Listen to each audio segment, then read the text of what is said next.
Want to update the email you use to sign in to Netflix?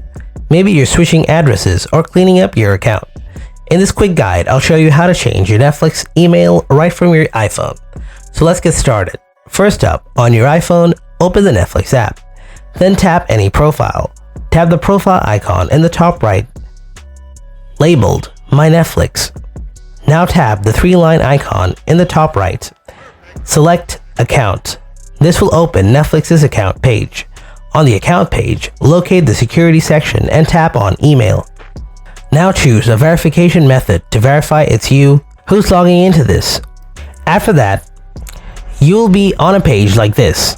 First up, you need to enter your current email here. After that, enter the new email you want to use for your Netflix.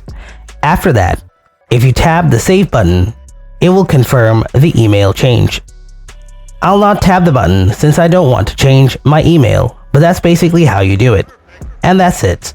You've now changed the email address used for your Netflix account on your iPhone. Make sure the verification step is completed so you don't lose access.